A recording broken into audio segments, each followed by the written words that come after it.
Good afternoon, all of you, respected dignitaries, esteemed faculty member, and my dear participants. I hope you all found the first session very technical and informative for all of you.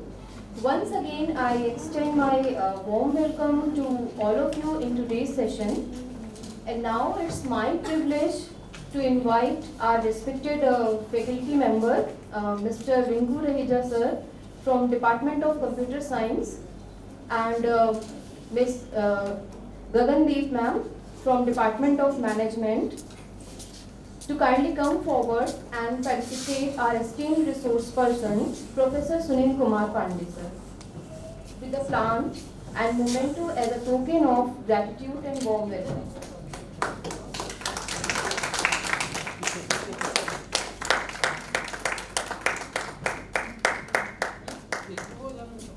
Thank you, sir. Thank you, ma'am.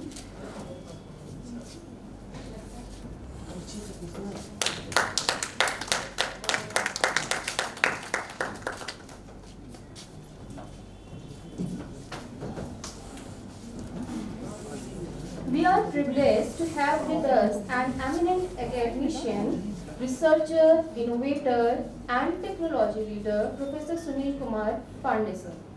Sir is currently serving as Professor and Director, IT and UG at the Institute of Technology and Science, Ghaziabad, and brings with him more than 26 years of distinguished experience in academia and in industry. He is TEDx speaker and fellow of IETE, a senior member of IEEE, and a life member of CSI and ISCA. His outstanding academic contribution include 12 granted patent, more than 70 research publication in reputed national and international journal, and 7 books published by the leading international publishers such as Springer, IEEE, Taylor and Francis. His remarkable achievements have earned him recognition from leading academic institutions and industry organizations across the country. Today, he will share his valuable insight on the thought-provoking topic, IPR and data privacy challenges in the time of digital disruption. So on behalf of National PG College, sir, I extend my warm welcome to our distinguished speaker. Sir, we are honored to have you with us today. So stage is all yours, sir. Thank you, sir.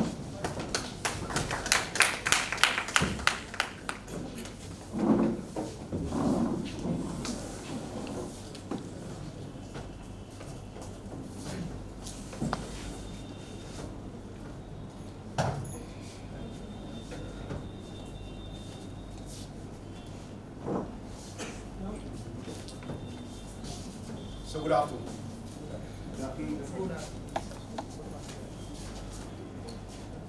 It is really very challenging to interact, especially with the faculty and those who are actually involved into active research, and that too after lunch, post-lunch session. Because holding after lunch is always a challenge, not for faculty members, but as a faculty for us also, when we all are in the class.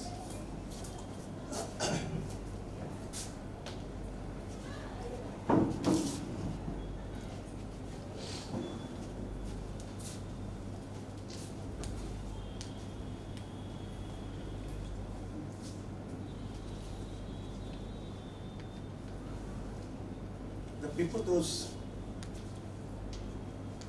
who would have pursued their research 15, 20 years back,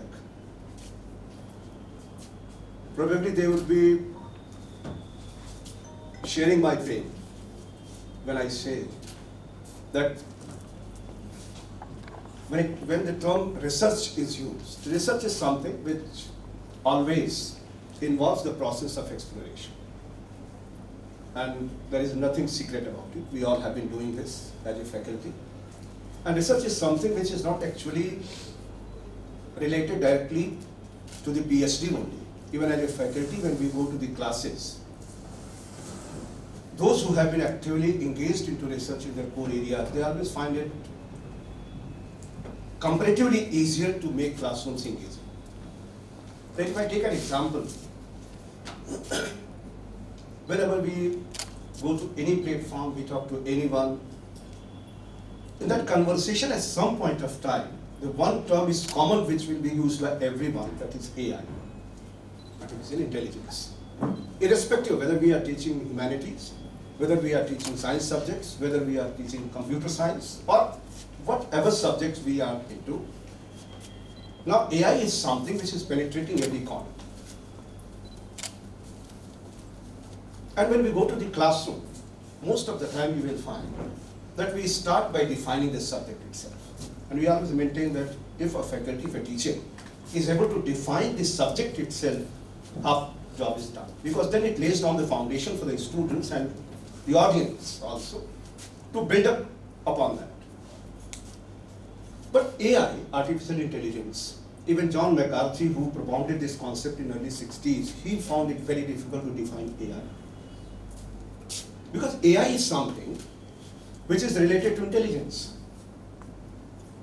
And intelligence is not a technology. This is something which is related to behavioral aspect. Now a person from technology, how he will be able to define correctly what the intelligence is? Because there is a natural intelligence, and then when we try to take this, replicate the process of intelligence into the machines, so that that machine can work on our behalf in terms of thinking, processing, likewise. But if you look at on the broader perspective, like intelligence, now intelligence involves understanding of different concepts where behavioral aspects will be there. Then there will be something which will be related to biological aspects also, and likewise. I leave because I will not be able to give that input which is related to those aspects. I'm not the person from that field, but you will all will appreciate that this is something related to non-technological aspect. And as a teacher, we are going to teach this as a technology. Now when we talk about AI, leaving aside all those aspects, because I leave it on those who are experts and can give input on this. When we take this subject as artificial intelligence, AI, now on the face of it, it looks very simple, very easy. But the moment you start saying artificial intelligence, means we are talking about something which involves data, which involves gaining the insights about the data, process it, and then after processing, in the process, we try to find out some pattern which is otherwise not available. That's why we call noise pattern or naive pattern. And as many as naive patterns are identified, they are collected.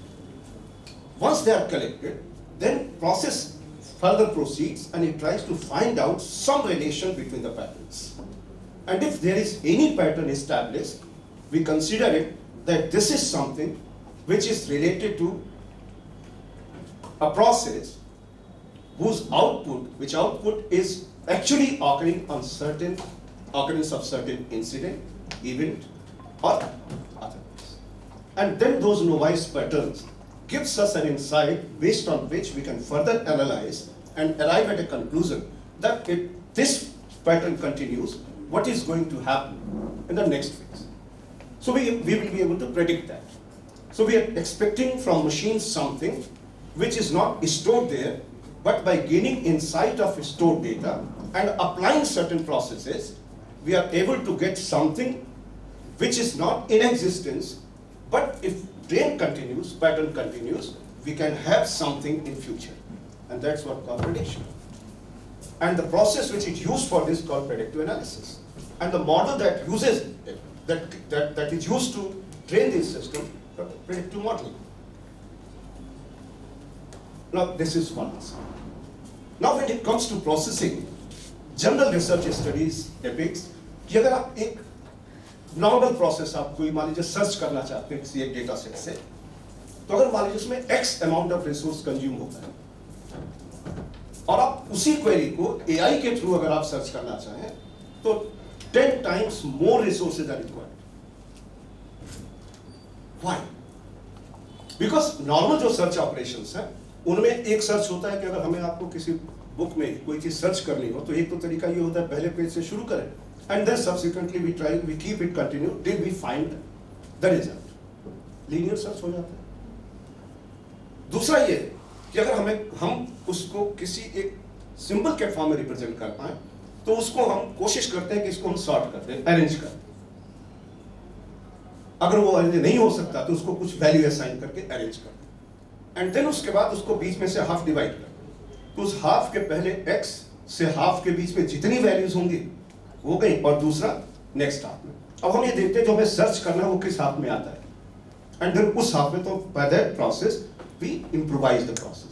तो हम चूंकि पूरी list को पूरे data को दो part में divide करते हैं, दो कोई बाइनरी कहते हैं, तो सर्च को हम बाइनरी सर्च कहते हैं। तो नॉर्मली जो हमारा सर्च प्रोसेस होता है उसमें यही दो मेथड होते हैं। अब इसको आप वेरिएशन और टेक्निकल है, नॉट गोइंग टू दो डिटेल्स, बट अदरवाइज इनको फर्दर इंप्रोवाइज करना तो इन्हीं में थोड़ा सा हम रिफाइनमेंट करते हैं।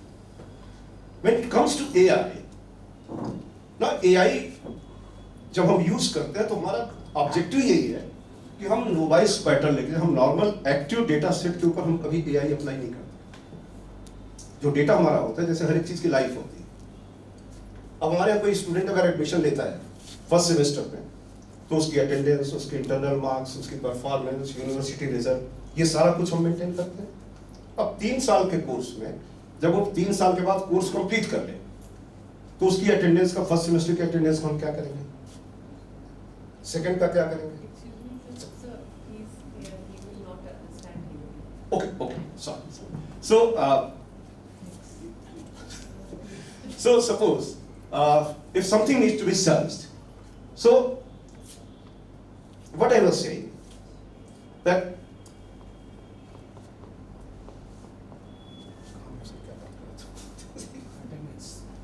suppose a student takes admission in a 3-year degree program. Now, the day he takes admission and becomes the student of that course, till he passes out, everything needs to be recorded. His attendance, his marks, his continuous assessment performance, university results, everything needs to be recorded because ultimately at the end of the day, he will get degree based on the cumulative score.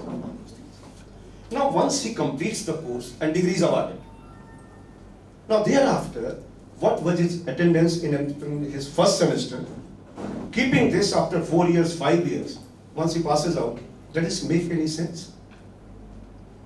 We need to have his name.